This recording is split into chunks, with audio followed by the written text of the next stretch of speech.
Ready. Oh, yeah, that's great. Hey, everybody, welcome to the film... Wait. Okay. Hey, everybody, welcome to the Film Photography Podcast. My name is Michael Raso. I'm here with Mr. Matt Marrash. Hey, how's it going, guys? And Mr. John Fedele. Hey, everybody. Today we have an action-packed show. Action-packed. Action-packed. We're going to be joined by guests. Yeah. We're going to be Guests. joined by Whoa. We're going to be joined by the chief photographer over at thedarkroom.com, Mr. Trev Yes. Lee. Mr. Trev Lee. We're going to be joined by Caleb Savage from the Bushwick Community Darkroom. Mm-hmm. Cool.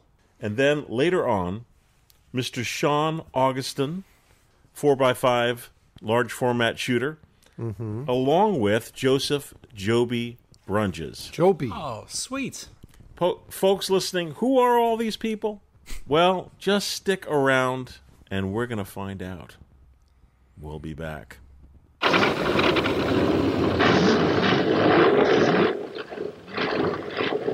To demonstrate the superior color of new Kodak Gold 400 film, just open a box.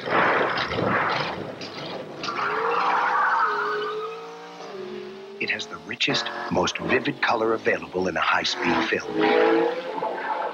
New Kodak Gold 400. Fast film. True colors.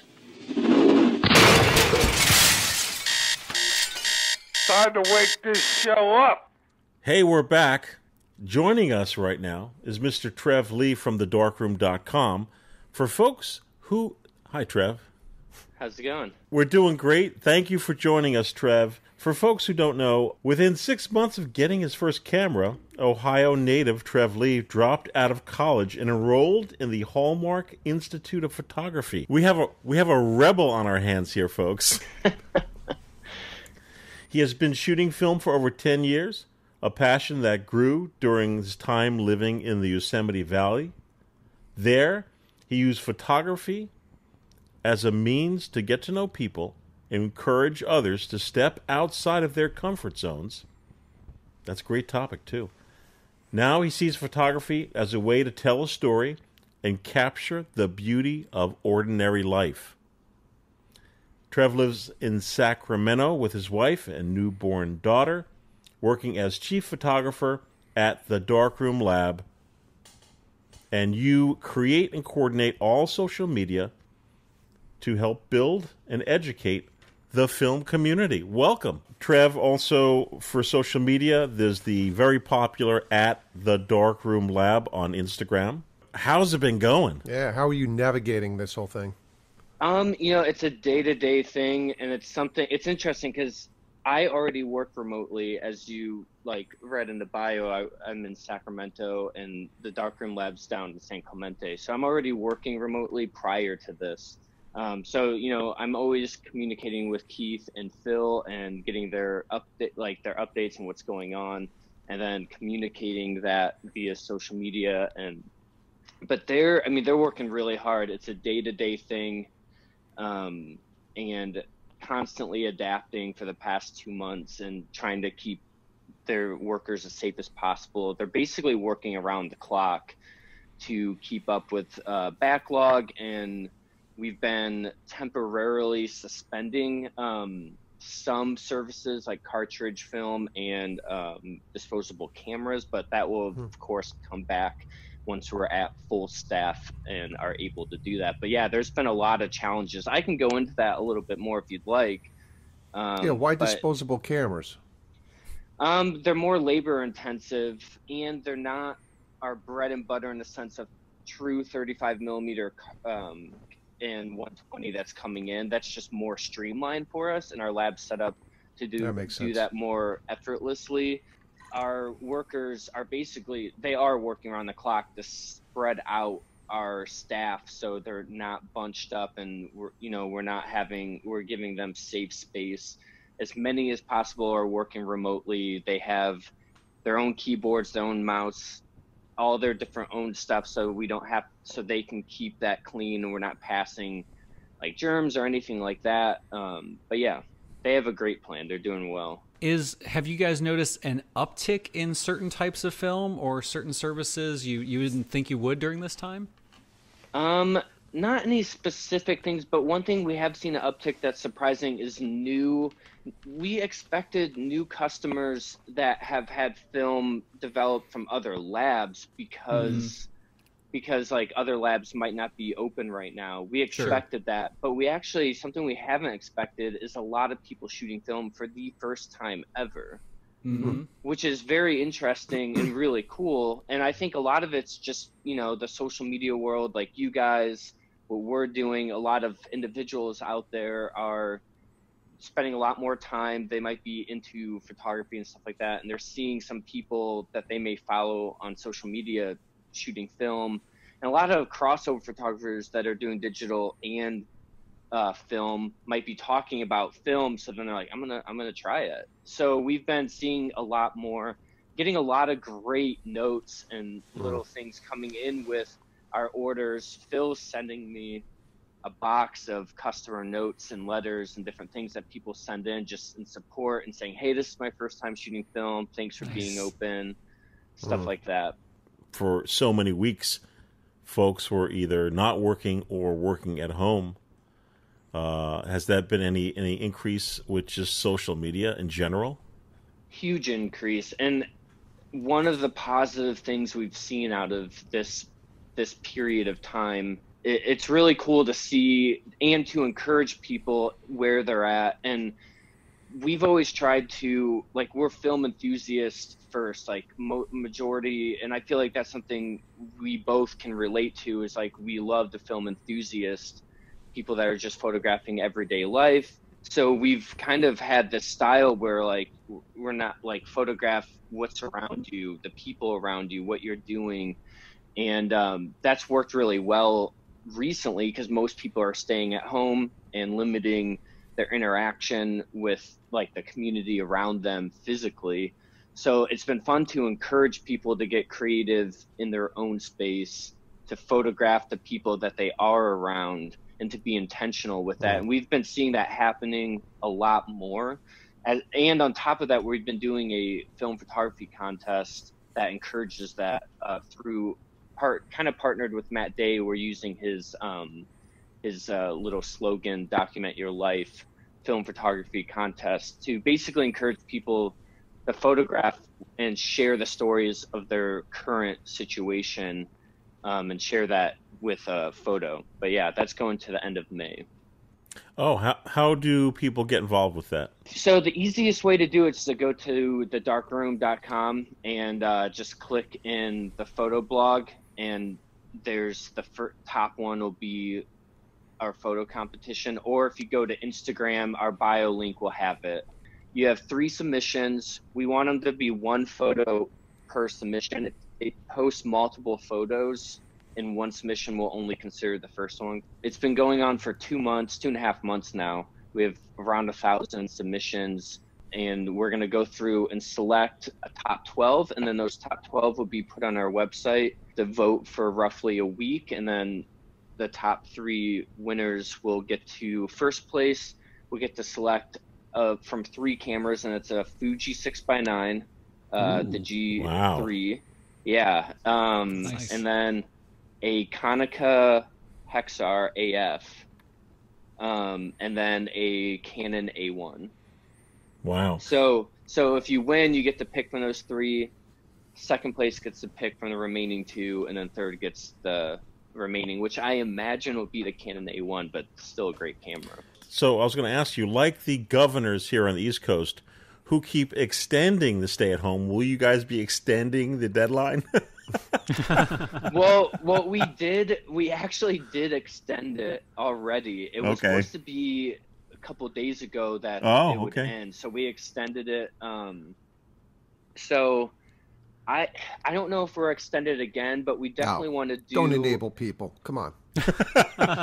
We definitely. I don't think we don't plan on that, but we'll do more contests in the future if people can't get in on this one. In fact, where is it? Oh yeah, we've been giving away stuff like just to entertain people, and we're going to be giving away Oh, that looks familiar. So, Hey. yeah, we have your color pack. I put that Nice. box together. Yes, Your I own did. mitts. Yeah, there you go.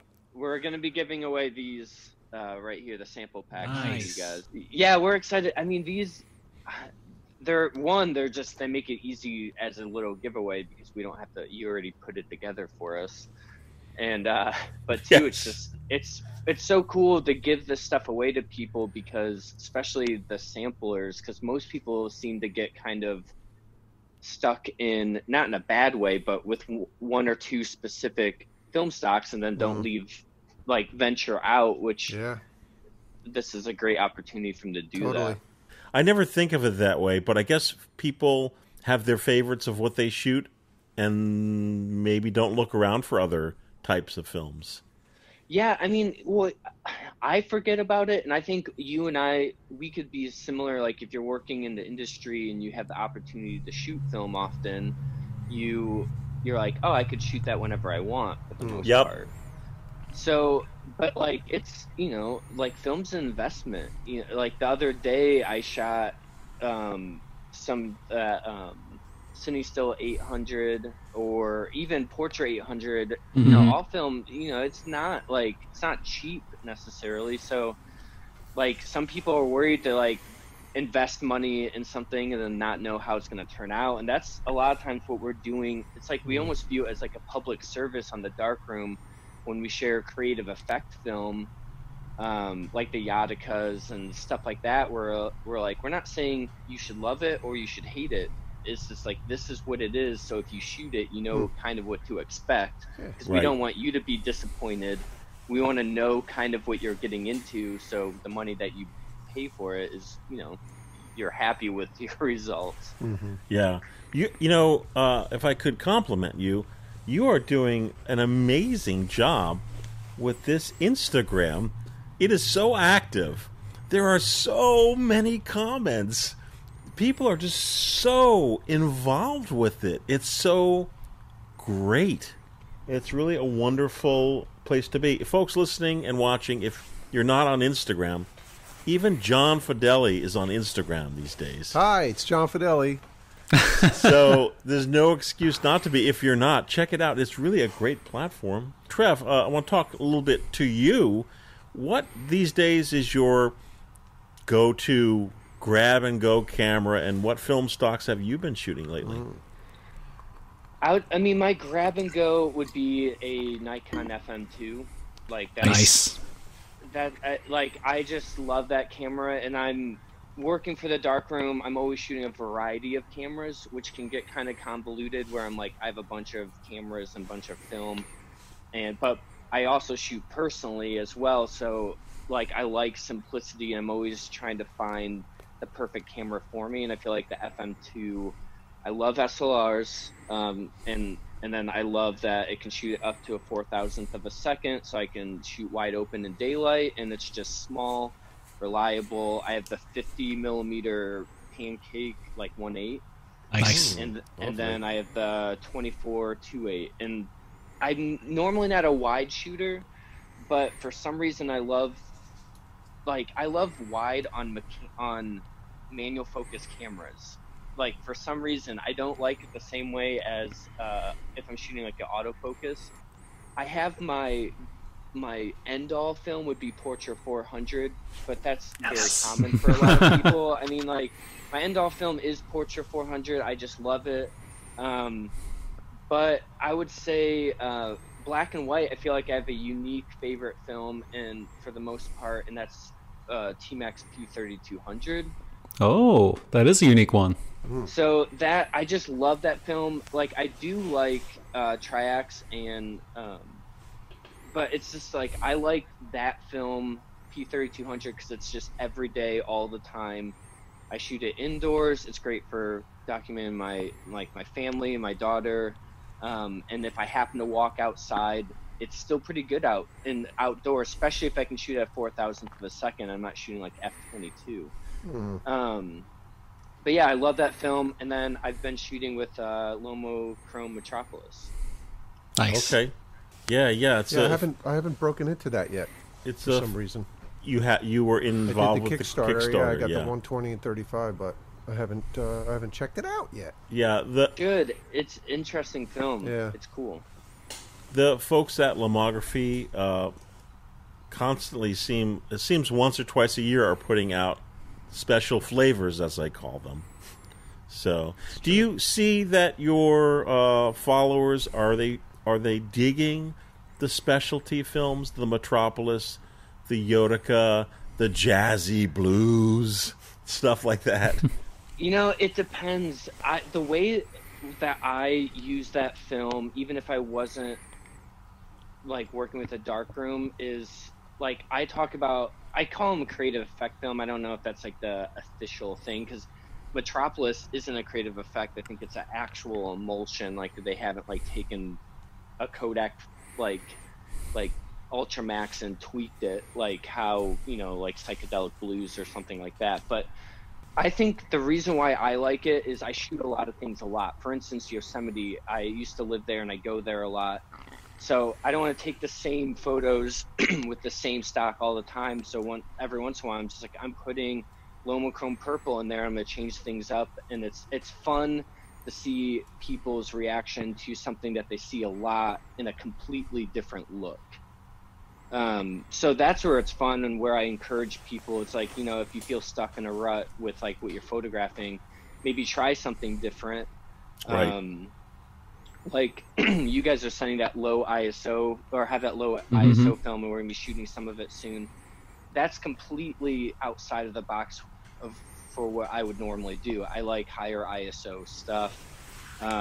So that's something that will force me to either use a tripod or get outside. And I don't like tripods that much, so I'll probably get outside on a bright day. There you go. So yeah, I mean, I think that's a fun thing about film is like there's, depending on the stock, you have different limitations, and it kind of allows you to go into a different like mindset space. Yeah. Mindset for sure. Yeah, those limitations force creativity, whether you like it or not. Like you have to work around a certain problem. Mm-hmm. Yeah, I totally agree. And that's why sometimes it's fun to leave Portrait, because you're like, this Portrait has no limitations. Right. Right. I'm kidding. It's too easy. No, it's my grab and go film. I wanted to let you guys know too. I've shot with the Trev pan, the variety of them, multiple times, and but I was shot with the Trev pan 400 multiple times, and I love that film. Mm. And I actually had some of it. My dad's been shooting with, well, I have it back now, but a Olympus Stylus Epic. Nice. And he shot the Trev pan 200. And it turned out really good, which I usually don't always encourage people. If they're shooting point and shoots, I try to encourage them oftentimes to shoot color, because color underexposed, if it gets underexposed, like you don't have as much control over the exposure, and you have color to separate the underexposure, and it does well where black and white can kind of get a little muddy. But that film was amazing. It is, and it was really good. It looked good with the point and shoot, and even when it was underexposed, it looked good. We don't talk about it enough. We don't.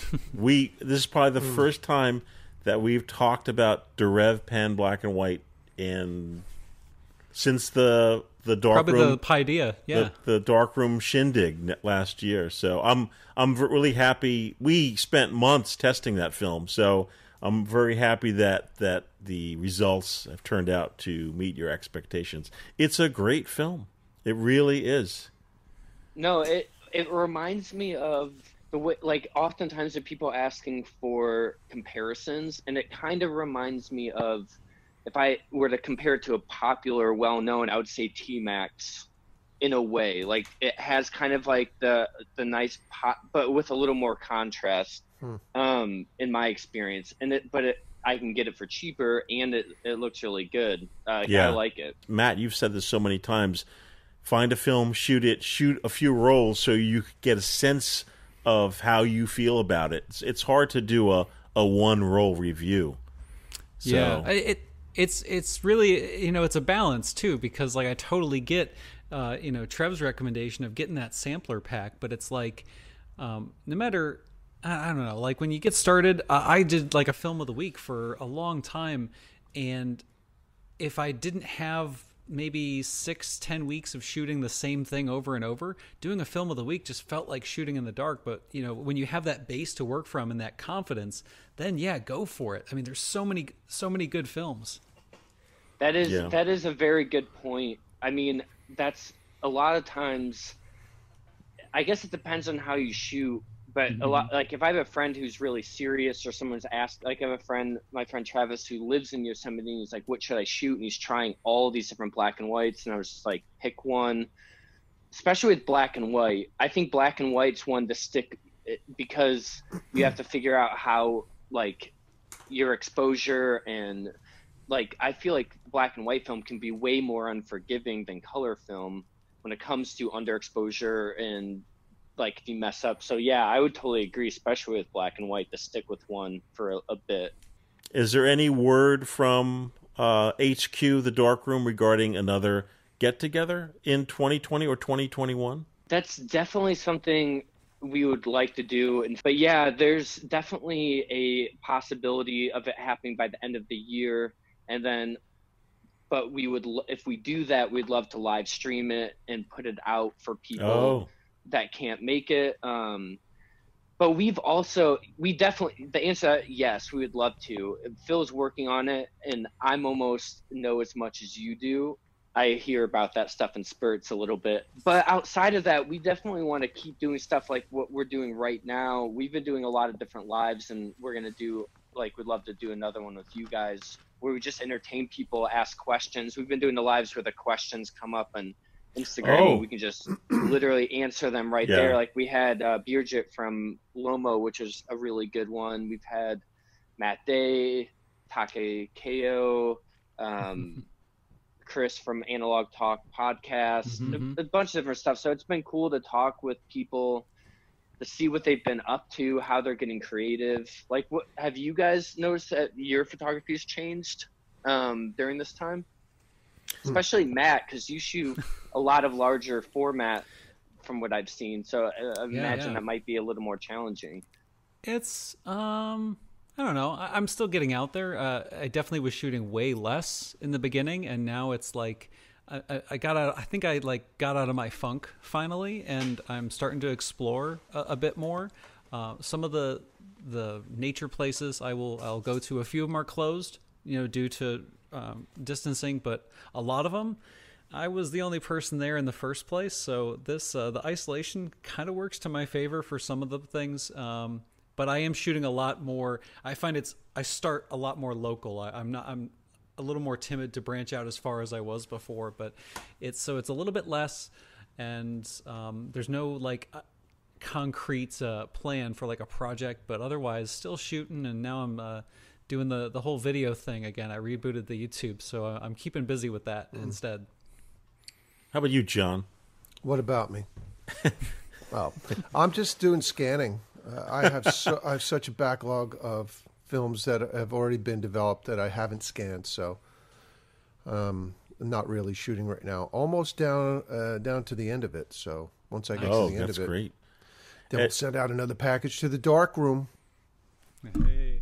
And I've completely ramped up the podcast, going into video, and I haven't been able to shoot as much as I like. And when I do, I'm forced to shoot all the new films that are not released yet.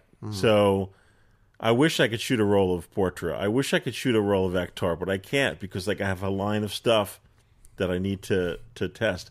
Wow, that's awesome. Yeah. I've been doing this with everyone. Do you want us to pose? Yeah, okay. Yeah, we're going to all do a pose. This is awesome. Sweet. Okay, ready? Gotcha. Well, yeah, I've been doing that with everyone I've done. It's been fun. Fun. I should have, by the end of this phase that we're in, I'll have a bunch of them. I'll post them all. Trev, thank you very much for taking the time.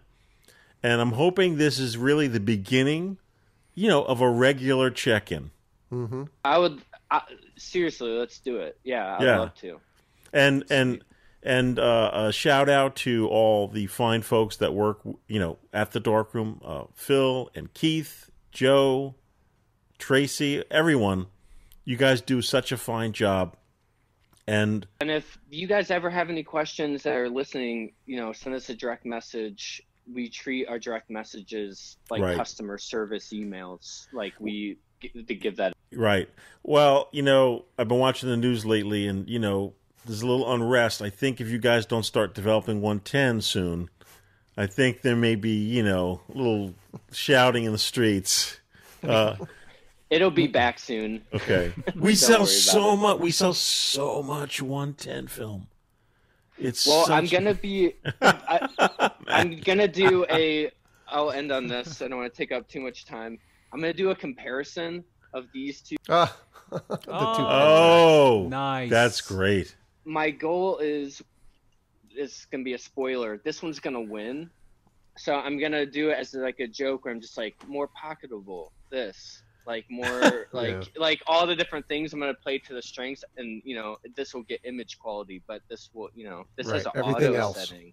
This has no auto setting. It's a con, but I can't do that until 110's back, so it'll be back. We'll let you guys know. We'll do a post about it. Great. And send you guys a message once it's back in full production. All right. Well, thanks so much for joining us, Trev, and everyone out there who's listening. We'll be right back.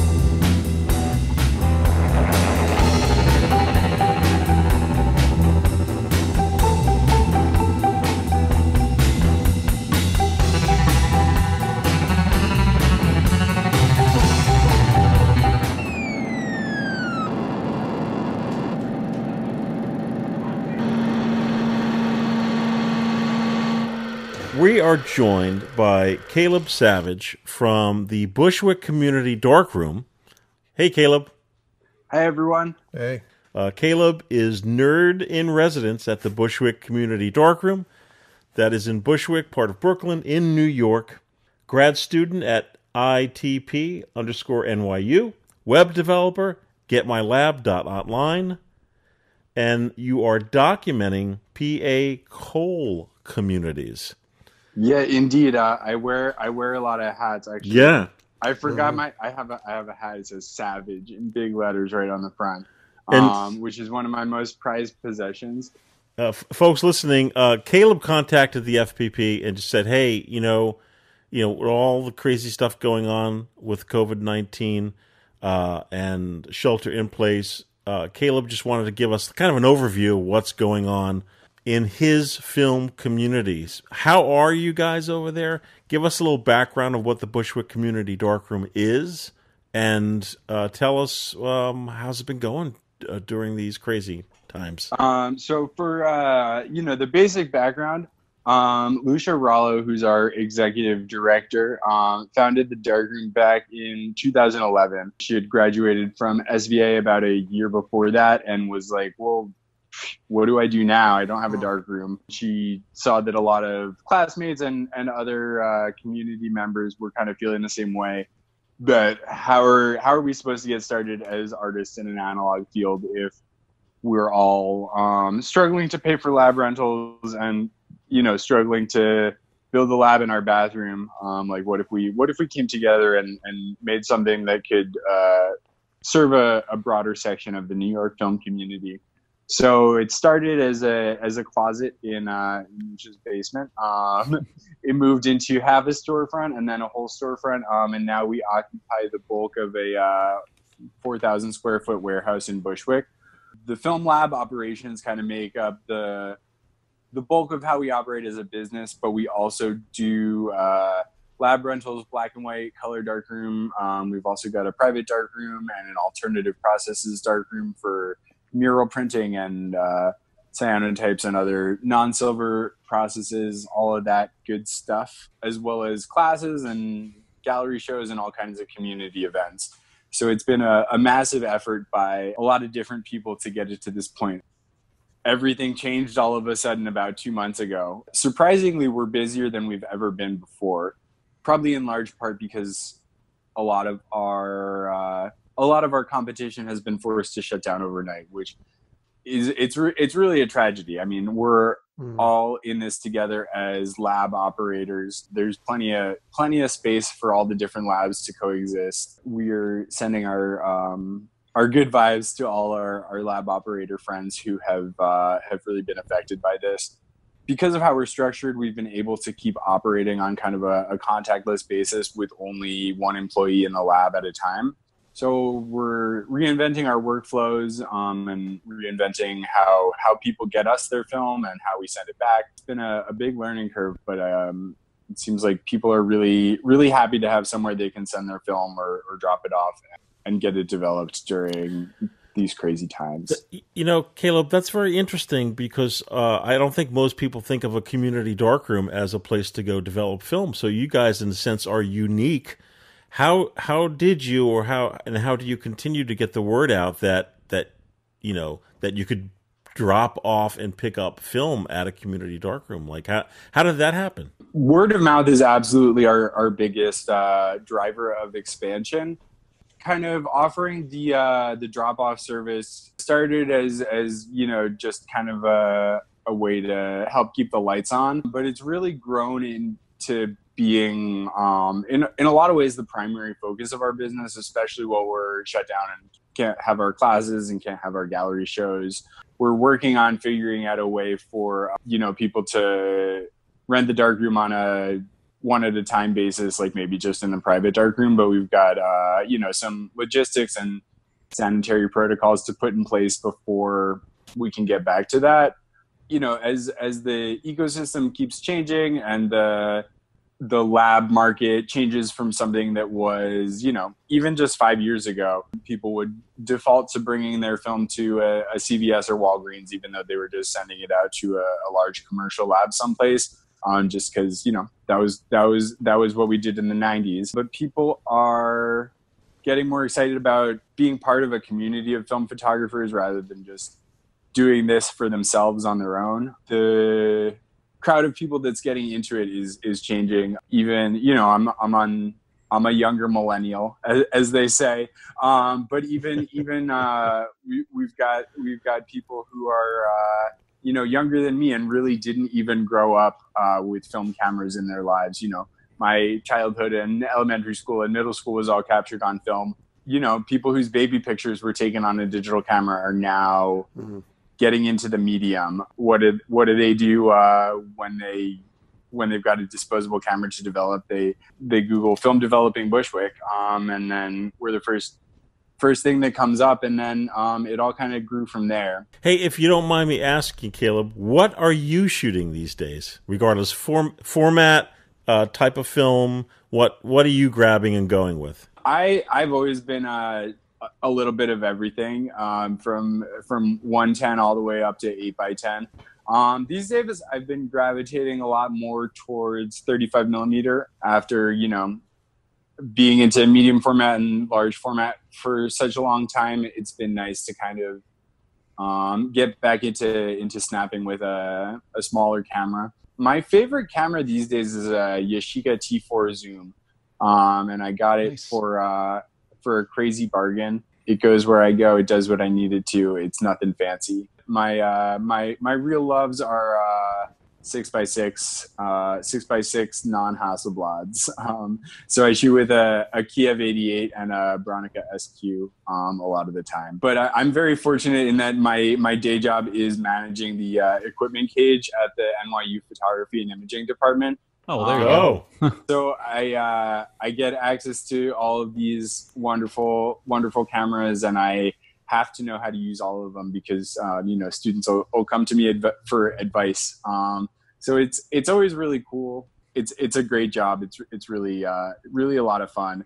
Thinking of it last week, Michael, was it last week? I don't know. You were talking about your equipment cage at the TV studio days. Oh yes. And yes, I am a god to these students. But I try and be a benevolent and merciful god. And I'm sure, just like John Catapano, John Fedele, that you keep your eye out for burgeoning talent. Yes, when you see someone who, if you have a line on a job, you're going to think of your best students. Sometimes, yeah. I try and be real fair about it. The weird part of my job is I get to know all these students' personalities and their equipment needs very well, but I often don't get to see the finished products of their work. Mm-hmm. So I like to just send that kind of stuff off to the listserv and let them duke it out. But it is really great to, when you notice someone as a freshman who's got interesting technical questions, like why should I shoot it with a rangefinder versus an SLR? It's cool to watch people's interest in these kind of mechanics develop, and sometimes I steer them over to being lab assistants over at the Darkroom. Are you shooting any motion picture film? I am. It's actually been a while since I picked up my Krasnogorsk 16mm camera, but I love that thing. I'm on the verge of starting to collect Soviet cameras because they're all so fascinating. But yep. I've shot some 16mm out in northeastern Pennsylvania coal country, which is an area where I've got some family connections. I'm really kind of interested in the industrial archaeology and the history of workers' rights and labor in what is in a lot of ways the birthplace of the Industrial Revolution. I don't know what I'm going to do with it yet. I've got a really extensive still photo project, but I think it's asking for some multimedia to be added into it, and I'm figuring out how I'm going to go about that. You're documenting the coal industry in Pennsylvania. Is this ongoing? Is there ongoing? I started the project in March of 2012, so I guess It's a little over 8 years now. It's been absolutely fascinating to watch how this part of the world changes. It's a really special place. It's complicated. It's difficult. It's contradictory. It's important to be, paying attention to our neighbors 100 miles west. My family lived in that area generations ago, and kind of the way I began the project is really asking, what if they never left? Well put. Yes. Well put. Well, I want to thank you for joining us. We definitely have to do this again when you guys are open. All right. Thanks so much, Michael and Matt and John and anyone else that I missed. It's been great talking with you. All right. Good luck to you, man. For folks listening and watching, we'll be right back. Thanks, Caleb.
Hey, we're back.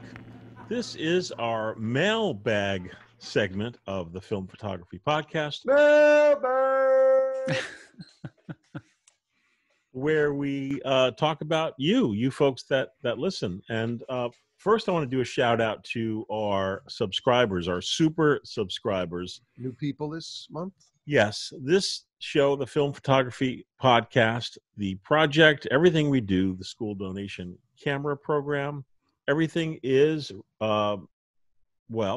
it's listener supported, and we cannot do it without you. And we put the word out last month about our donate button. This is where you can go and you could pledge a monthly subscription through PayPal, whatever you think, $1, $2, whatever you think, whatever you got, whatever. And Matt, I have to tell you, I mean, this is our 10th year doing this show. It feels like it's the first year. Yeah, the silver lining with everything that's happening is we're kind of refreshing. Yeah, we're hitting a new medium a little bit more regularly, and it's cool to see what we're going to do with it. It is. I want to shout out to Catherine Moore. She is helping support the FPP. Thank you very much, Catherine. Thank you. Dig this. Darren Riley.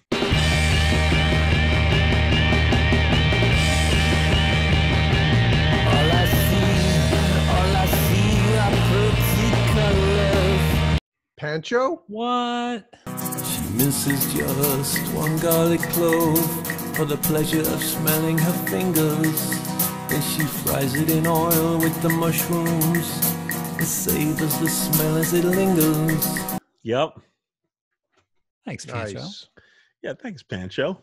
He's all around great guy, and that cements it. Yes, we're going to have a segment coming up with Darren. Yeah, we got to talk to him. You want to be in on that, Matt? Oh, sure. Yeah. Let's see. He better perform a live song. No pressure. Just saying, Darren. Michael Rattel. Thank you very much, Michael. Ken Mitchell. Thank you. Thank you, Ken. That's really, really awesome. This just in for the track man. Oh, it's a track man, got to say. He says, "Give me a dime, Raso." That's what he says. Give me a dime? Yep. And here is the track man. What does that mean?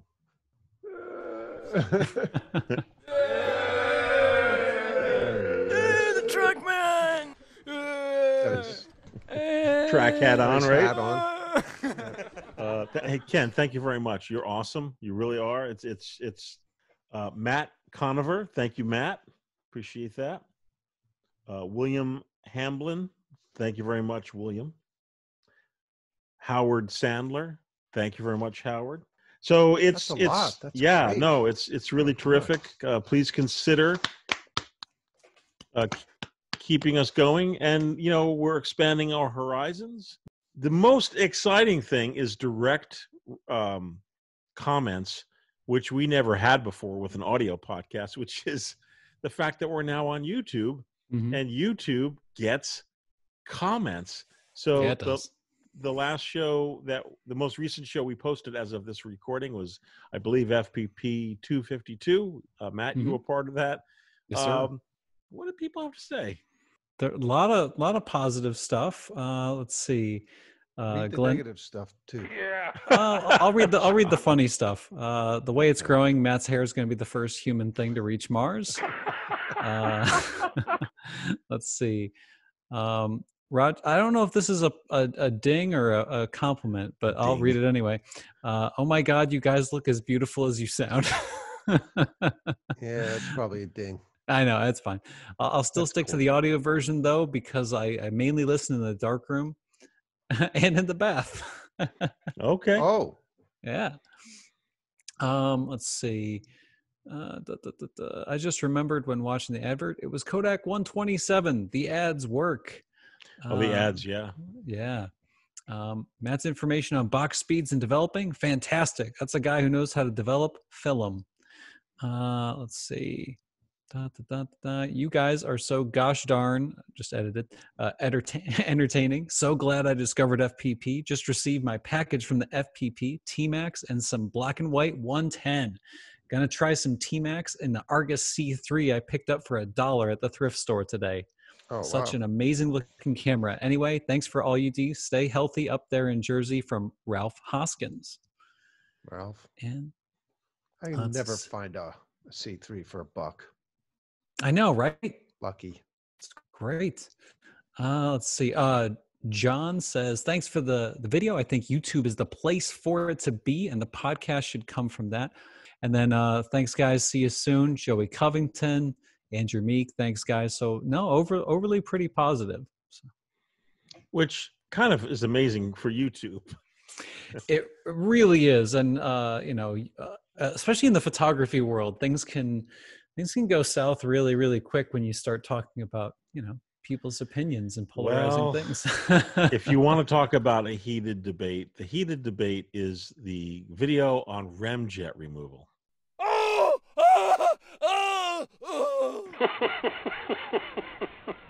Oh, yeah? Controversial. Oh, yeah. That's where folks get... Now, Matt, you don't deal with too many films that have a remjet that you need to remove. No. I think I maybe did it once, and I was like, Yeah. oh, this is a mess. Yeah. We won't discuss it here, but if you're listening, regardless of whether it's, remjet removal or using stop bath, not using stop bath, I think it's important for people to know that, we're just giving our perspective on things. And I don't want people to think that we're slamming our fists down on the table saying this is the way to do it, because it's just not how we feel about things. I mean, I could only relay how we do it. And many times regarding stop bath, regarding remjet removal, myself, John, Matt, Leslie, Mark D, Marco, we all seem to adapt to the same, style. In the case of Kodak Vision 3 motion picture film, we shoot it in our still cameras, and we've never experienced an issue with remjet removal. We don't even think about it. We just do it, and we move the remjet with our thumb, and we don't make a big deal about it. Yeah, we don't make a big deal about it. The fact that little particles of remjet are floating in your developer, I mean, that is a big question. I think, Matt, people are thinking that black carbon base floating around in your developer is detrimental to your developer. I mean, sure, you could just use one of a filter funnel. Done. Yeah. That's it. Yeah. So put it back in and filter it like a coffee Or just filter. Wait till it's at the end of its life and then dump it. Yeah. Yeah, it'll settle. So, yeah. But when you get to a hot button topic on photography, film photography, you get a lot of varying opinions, and people get very emotional. At least I think they do about. Yeah. It feels like, somebody dings your favorite thing or something you've been doing for years. You feel like it's a personal attack, and we all have our own, we all have our own stuff that we're into. Well, the hot new thing now is companies selling remjet remover. And, it's like, look, I'm just telling folks I don't use it. That's all. I'm not saying don't buy it, but I don't know why you would, because it's not necessary. I'm just saying, it's like, I guess I can't believe it exists. It's like, and I don't have the final word, but I think Leslie told me this, who interviewed, remember the gentleman who was at the Finlay events who used to work for Kodak? Oh, yeah. Mm-hmm. Yeah. I don't think Kodak uses remjet removal. I think it's high pressure water and heat. I don't think there's any chemical process removing remjet. I mean, it would make sense if it was, like a dollars and cents thing. So if there was a way they could do it at scale inexpensively, you could make an argument for either of them, just depending on what the labor is. Yeah. You know who would know? Who? Cinestill. Well, they're removing that damn remjet from all of their film that they sell. Let's talk to the brothers. John, talk to the brothers. Let's talk to the brothers. Yeah, we'll get. We have some boxes still available. We'll get the brothers in here. Yeah. John, you got any letters over there? Yeah, I got one letter. Oh yeah, what's that? It's from Dana Brigham. Yes. And he's talking about you need to post more Super 8 and double 8mm videos with awesome soundtracks.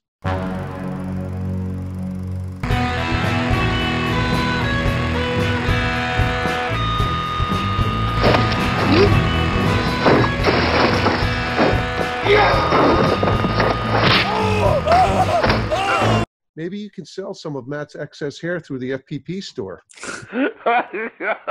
That's Matt's gross. hair on my head, and head out with my trusty Bell and Howard. Howell. Bell and Howell FD35. We'll start packing up the point and shoots to get them off to you guys. Thanks, Dana. That's all I got. Yeah. That's all you gave me. You're not getting a haircut, right, Matt? I mean, I might, sometimes the sides grow faster than anything else. So like I have to keep the mad scientist thing in check. What the hell? It's a David Lynch. Oh, there you go. David, thank you. Yeah, I'm just gonna keep going with it. It hides some of the increasing amount of gray. If I grow my beard out, Mike, I'm gonna have like a white beard before anything else. Everything here is white. It's crazy. Really? Yeah. I wonder what that's like. If folks out there have any comments or anything in detail, shoot us an email, podcast@filmphotographyproject.com. What? And for you folks that still have your typewriters out, you could send us a letter.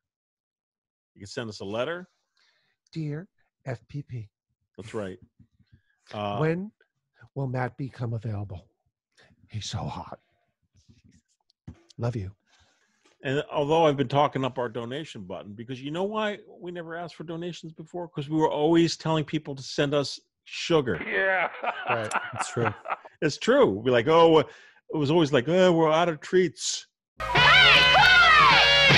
yeah, here comes Kool-Aid. Here comes Kool-Aid. I'm gonna save the day. Hit that mailbag. Yeah, we just asked for them last time, so yeah. Well, don't ever stop asking for treats. But, No, we still have our Reese's. This bag has been here for like what? Almost a month. Yeah, still It's going. Like half full. Yeah, that's impressive.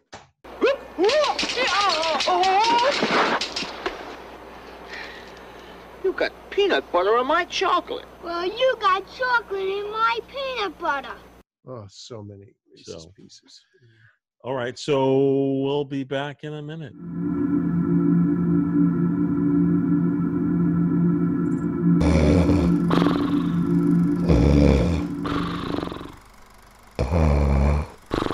Hey.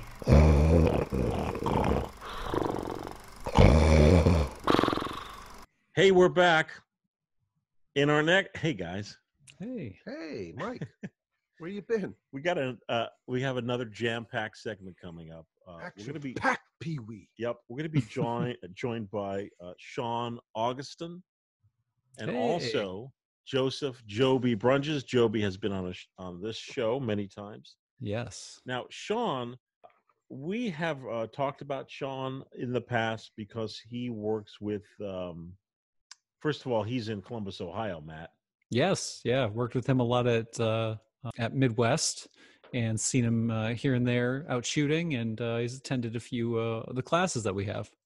So Shawn sent me a message on Instagram talking about Harman positive paper 4x5, which is also available in 8x10. Yes. And he sent me some pictures, and it just inspired me. I was like, oh my God, positive paper.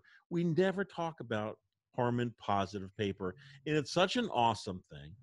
And it sells very well at the FPP online store. And years ago, Joby handed me a box, like Mike, you got to try this. It's positive paper. So I said to Shawn, well, why don't you come on the show? What show? For folks listening, Shawn, he'll be with us in a second. He's a street photographer and artist from Columbus, Ohio.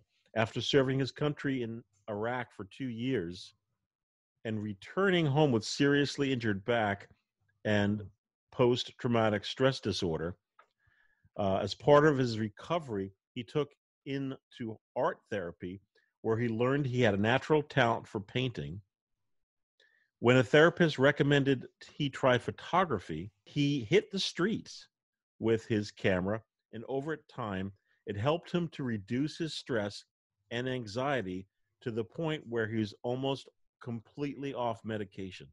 Wow. That is impressive.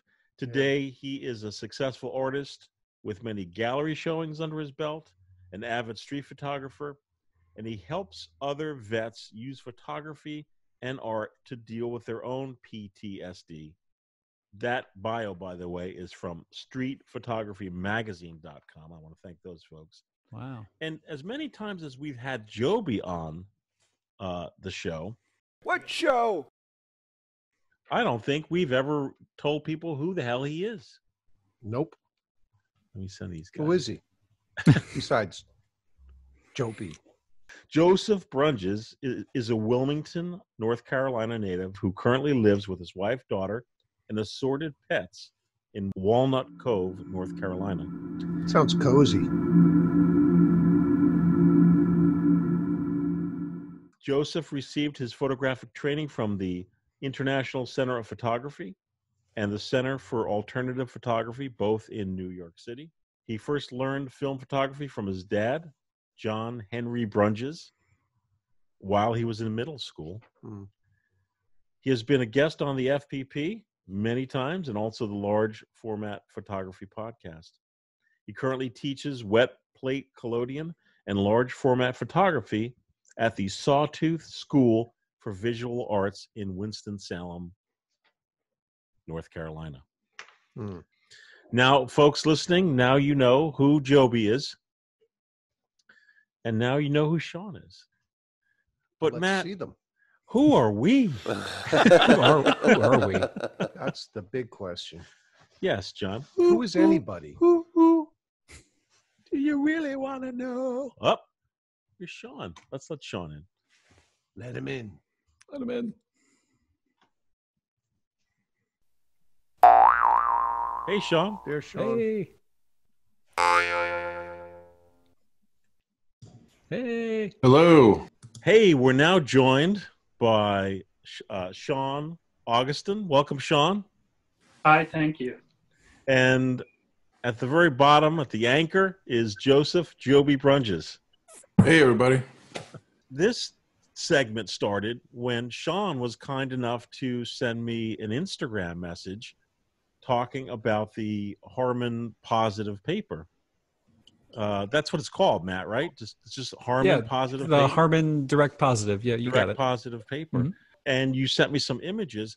And Shawn, I have forgotten what an awesome, I don't want to say film because it's paper. Right. Of how great it is. So before we ask you some questions, Matt, what is direct positive paper? Sure. So it's a paper that's set up so instead of for enlarging from a negative, you can load it directly into the back of your camera, preferably a large format camera. Otherwise, you might have a harder time. So it's pre-cut in 4x5 and 8x10 sheets, and you can just go outside and shoot it. It's a significantly lower speed than you might be used to with traditional films. And it's pretty contrasty, but you can also play around with that. But it's just a nice way to get a result directly. There's no negative in between. What you're shooting are originals, and they just have a neat look. Shawn, how did you discover this paper, and how did you start shooting it? I discovered it on the Film Photography Project website. What? And, We never even talk about it. We never talk about it. Well, I went, to get 4x5 film and some other stuff, and I saw it, and I was like, oh, what's this? And then read up about it a little bit, saw some other images people have been shooting with it, and I was like, oh, I'm going to try this. This sounds, really interesting to me. And so recently I did the one-on-one printing darkroom class with Matt, and so I've been dying to start doing stuff in the darkroom, so this just fit right in. Folks listening, this is not a setup. I swear to God, I had no idea. Shameless plug. I had no idea that Shawn discovered this a paper at the FPP website store, and I had no idea that Shawn did a one-on-one with Matt. It's a small world. Yeah. So, and Shawn, do you like sashay into Midwest Photo Exchange occasionally? Quite often. Oh yeah. Yeah. And how long have you been shooting 4x5? So right before the pandemic, I got a Graflex camera, and so not very long. And are you currently using an Intrepid camera? Correct. With the Graflex, you don't have all the movements, and then I started seeing stuff with the Intrepid camera, and got one of those mostly because it gave me all the full movements. And I was finding using the Graflex, there was stuff I wanted to do that I really couldn't do. And so went with the Intrepid. And like what? Talking to a novice well, here, Shawn. Well, I guess like I wanted to be able to use the back tilt and front tilt and the swing and shift. And I couldn't really do that with the Graflex. It, just kind of went out and had a little bit of front tilt. I don't know what that means. So I need, and I'm not even joking, folks, I need a one-on-one with Matt Marrash. I am scared to tilt anything. I just unfold my 4x5 camera. I'm like, don't touch it. Because once you start tilting it, I'm like, whoa. Like, Matt, I must have said that to you at least half a dozen times when you're setting up the camera here at FPP. And you start tilting it. I'm like, whoa. We're going to put it back the way you found it, right? Yeah, you get so nervous like it's made of glass or something.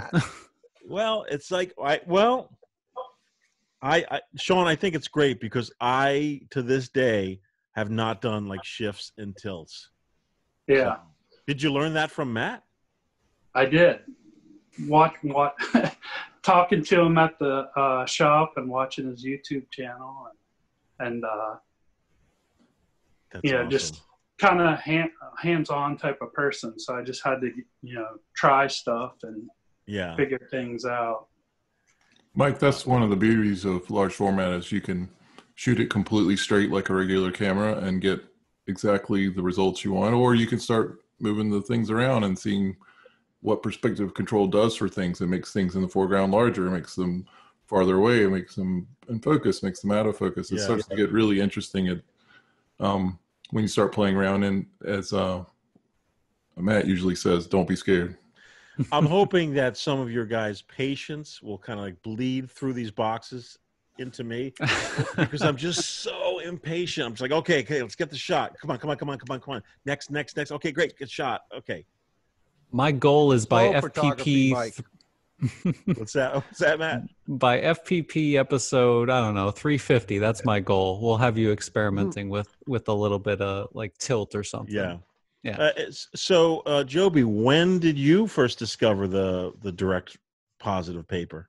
Well, I got into it, I think, early on. I think around 2012 or 2013 is when I first heard about it, and I bought some. And the early boxes of 4x5 were actually not cut correctly to fit in film holders. They were exactly 4x5 inches. So there was this extra tediousness of trying to have to trim it down on one edge or the other to get it to even fit in a film holder.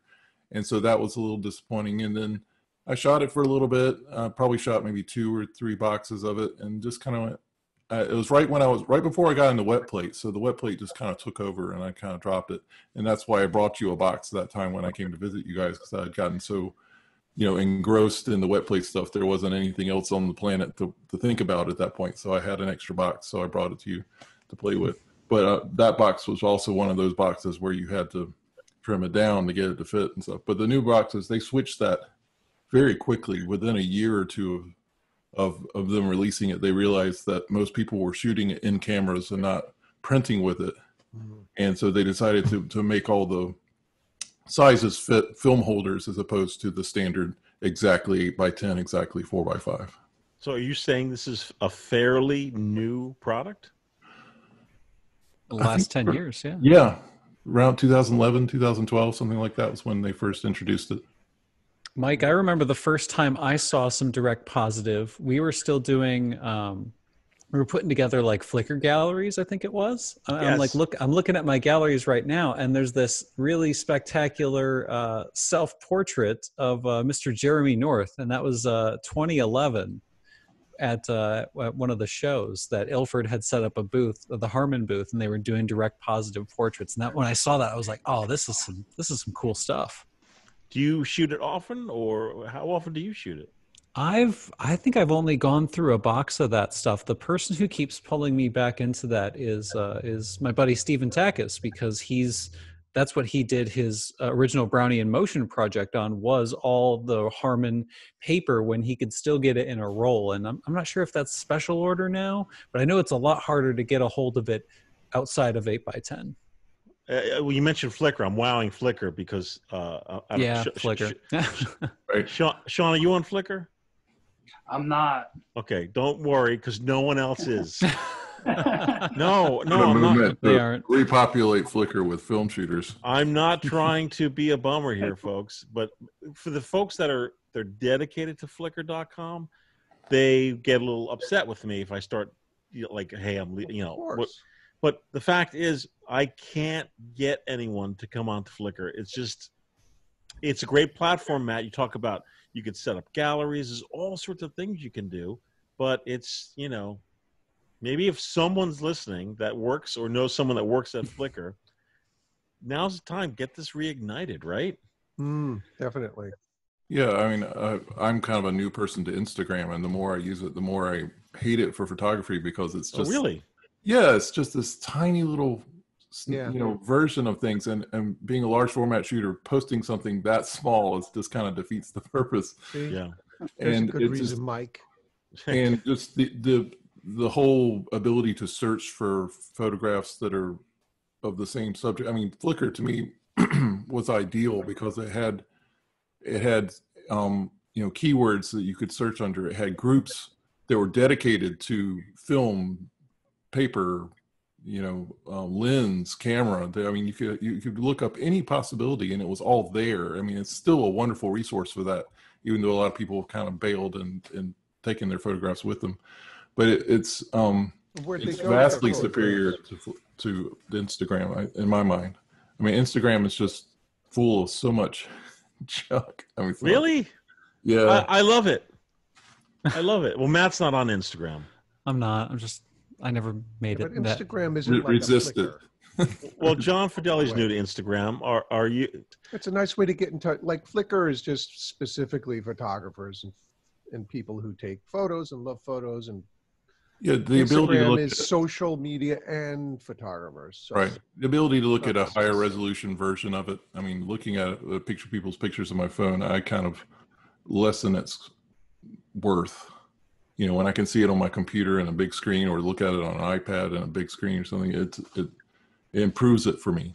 But that's, being a large format junkie, it kind of, I'm always wanting to see more detail. I'm always wanting to see bigger sizes. Well, I'm digging the Instagram. Shawn, what is your opinion of the Instagram? Are you enjoying it? Is it useful for you? Yeah, I enjoy using it. But I agree. I wish I could post the photos bigger. Be able to see a higher resolution and stuff too. Seems kind of silly, the little tiny picture, especially with the 4x5s. It seems like I have to put it on another mat, so to say, to get the full thing to show up. We're gonna get Flickr back on the map. It's a great format, but it's been bought and sold a few times. And why are you so wishy-washy about it? Because I go to Flickr and there's no one there. But where else is there to go really to that scale to look for photographers? You know what I use? I use Flickr to post a picture so that I could easily push it to Instagram. That's what I use it. Yes. So, Shawn, we read your bio, and you initially contacted us because of the work with photography you were doing with fellow veterans of war. Yeah. Is that project still ongoing? Yeah, obviously right now, not with the pandemic, but I do stuff like I go to the VA hospital and teach classes there to the veterans that are going through treatment, and do stuff with like Wounded Warrior Project. Taught classes there on film developing and just going out in the park and shooting a roll of film, gets them some exercise, and then we come back and develop the film. What's the feedback from veterans of? I mean, what is their reaction to you coming in and even proposing using photography? Oh, they like it. I think. I mean, they're kind of like how I was. It gives you something to focus on and get this stuff that's in your head out of the way, and kind of just work towards something, and get back to normalcy, so to say. Right. Before you got involved with that project, were you shooting film before? I wasn't like into photography. I was into painting and stuff, and I went to, there's a organization called Creative Vets, and it's run by other veterans, and they send you to Chicago, to the School of the Art Institute of Chicago. Nice. And you're there for 3 weeks, and you're introduced to like pottery, ceramics, painting, drawing, photography. Well, when it came time for the day that we were introduced to photography, the assignment was we had to go and do a self-portrait. And he said, I don't want a selfie. I want you to kind of be creative. So I was like not really into the photography. So I thought, well, I'll just go over to this big reflective beam and take my reflection and call it a day. Well, I went over there not thinking about how, all the tourists would be there and how crowded it would be.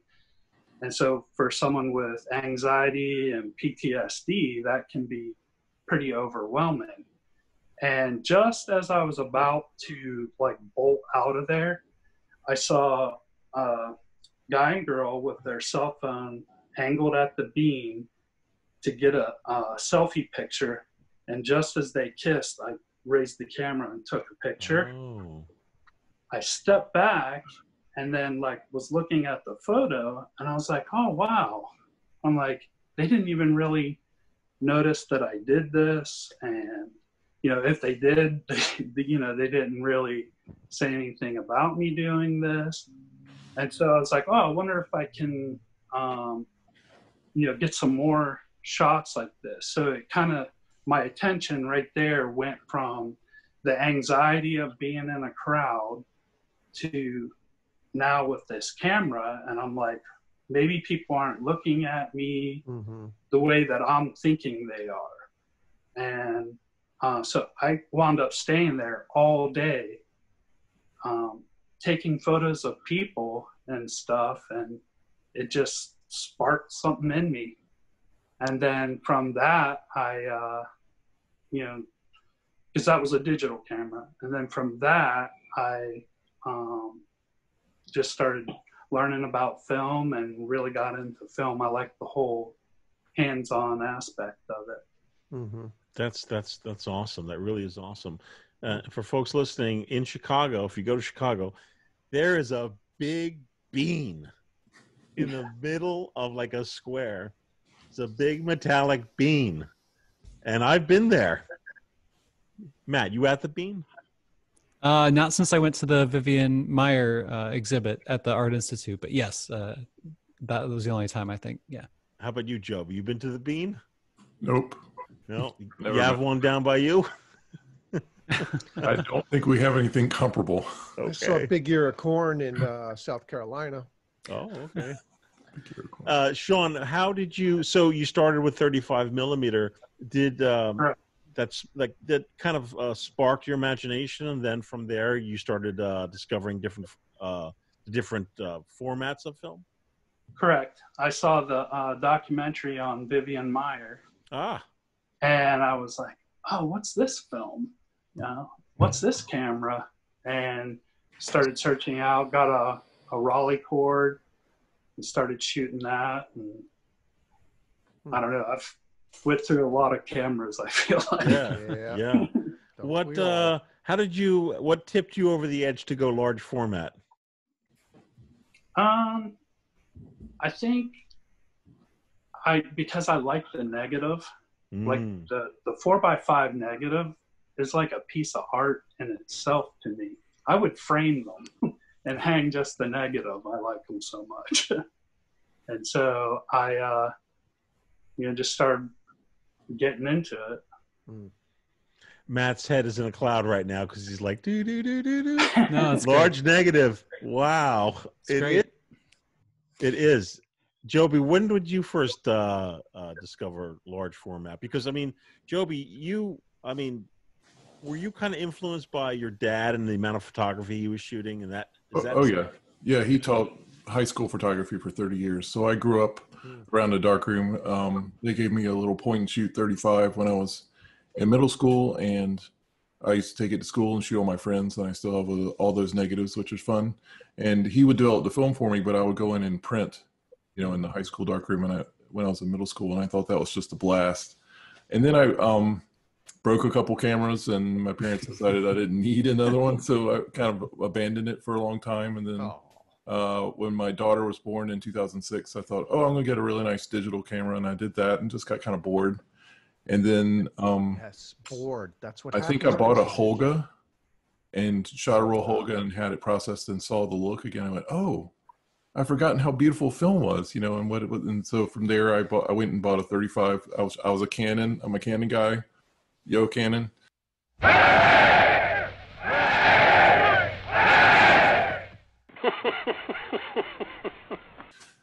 Yeah.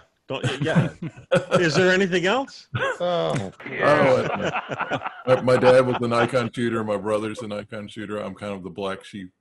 I just started slowly getting bigger and bigger cameras. I got a Pentax 645N, and as soon as I saw a medium format negative that was crisp and clear, I'd seen the Holga, but that was the Holga. As soon as I saw a beautiful negative like that, I just started getting bigger and bigger. I got my Chamonix 4x5 in 2011, and I was moving from North Carolina to upstate New York. I'm a musician. I was studying conducting at Bard College in upstate New York, and the day I was moving out, it showed up. The mover was there, and we were about to leave, and it showed up that day, and it was so exciting because then as soon as we got to New York, I started playing with it, and I thought 4x5 was all I needed because like Shawn said, the negatives are beautiful. There's so much detail. There's so much information. And then I got into wet plate and realized that 4x5 seems really small. And as soon as I moved again, I bought a Chamonix 8x10 and just never looked back. And now, if you see in the background, there's now a Chamonix 11x14 sitting back there, which is the bomb. The only problem with it is that scanning negatives, scanning prints is a little bit of a pain. With an Epson V700, you have to scan it in 4 parts or 2 parts. But it's doable, but it's a bit of a pain. But the results are fantastic. So when Mike asked me about participating in this little chat, I got some more of this paper, and I thought I'm going to shoot some this week, so I'd have something to show off. So I one of the interesting things about this paper is that it's pretty high contrast. It's like a 3.5 or a 4 paper if you're relating it to the negative side of it. And people pre-flash this paper to try to bring it down, or they put filters in front of the lens to try to bring it down. And my approach, even back when I was shooting before, was to just try to embrace subjects that would enjoy the extra contrast as opposed to trying to tame it the whole time. So I had, for Christmas, I gave my wife this really neat teapot from one of the artists at this school where I teach.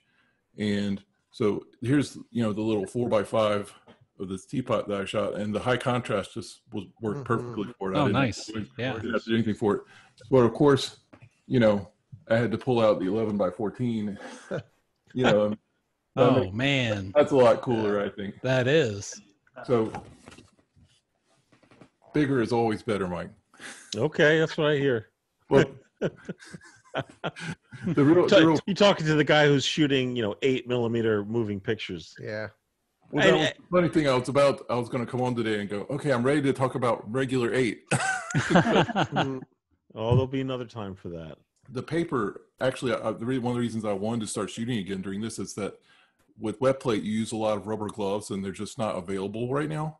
So I'm down to my last box of rubber gloves, and so I thought, well, it's something else that I can do that's an instant positive where I don't have to clean up a huge mess and wear gloves. And so this paper has been really a treat to play with this week because it's a finicky thing, just like wet plate is. It's orthochromatic, so it sees blue. So metering for it outdoors is really hard. You almost have to know it like wet plate, where you have to kind of be able to guess exposures. The light meter will get you close, but it's so edgy, this paper, you have to be within a third of a stop to half of a stop to really nail it. I forgot that it dries down like paper does. So, you get a really hot white and you think you're there, and then the next day you look at it and it's gray because it's dried down. It's dried down 10%. So, but that can be to your advantage, because I had a print I thought I had totally blown out the highlights, and then the next day it looked great. When they first introduced it, it was actually, they had RC and fiber-based paper, and they just completely discontinued the RC for some reason. So it's only fiber-based. So that is a bit of an added inconvenience because you have to wash it longer. Of course, I use the FPP archival wash to cut down that time. Nice. Yeah.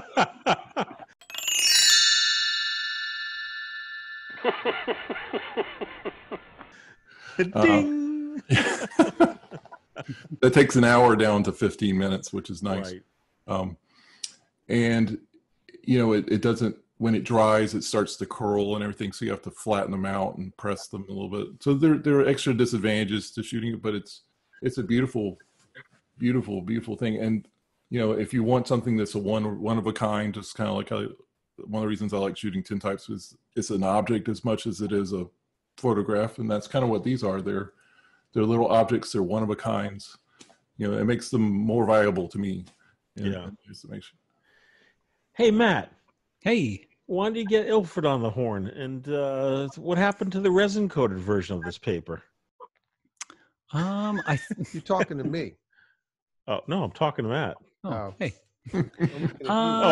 Actually, hey, Joby, so is Matt in the upper left on your screen? I have all of you in a strip here on my right. He's looking at a different view. Mike, you're number 1. Matt's number 2. Sean's number 3. And sorry, John, you're down at the bottom. It doesn't make you any less important, though. Yeah. Mine's all just one. How's that? Like I see you when you talk, and then when Matt talks, that's I see the Matt. gallery or the talk view. Yeah. Oh, it's the highlight. If I switch to gallery view, it kind of puts you in the center, and then Mike's here, Matt's here. You could switch to gallery view, Sean. Oh, Sean is on speaker. And you can get all of us. Yeah. So if you go to upper right-hand corner, it'll say view. Up.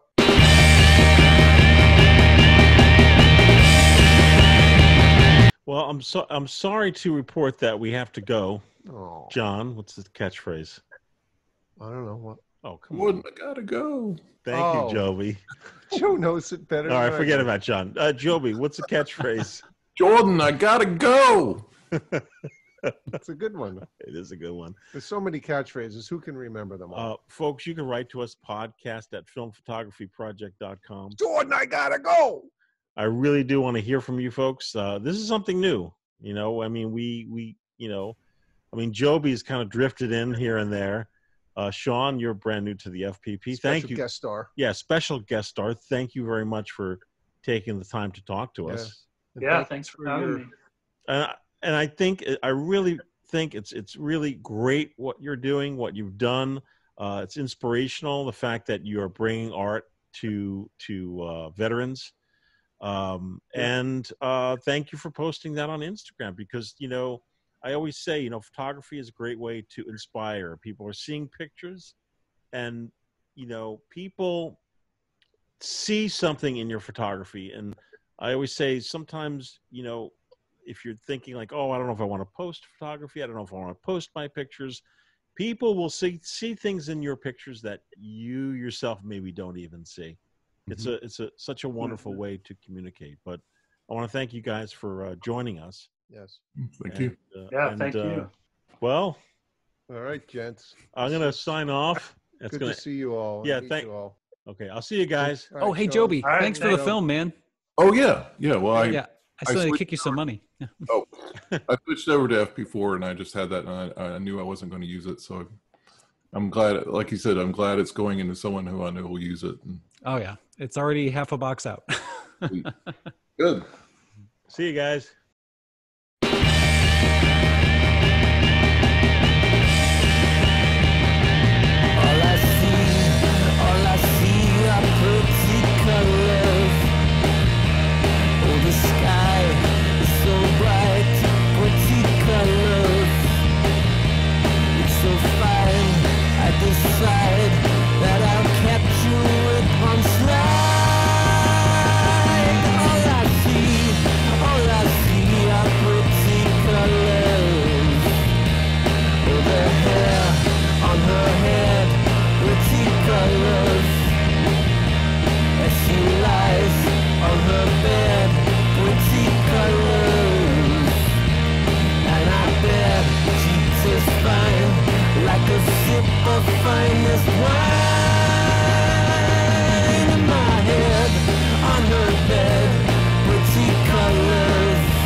So strong.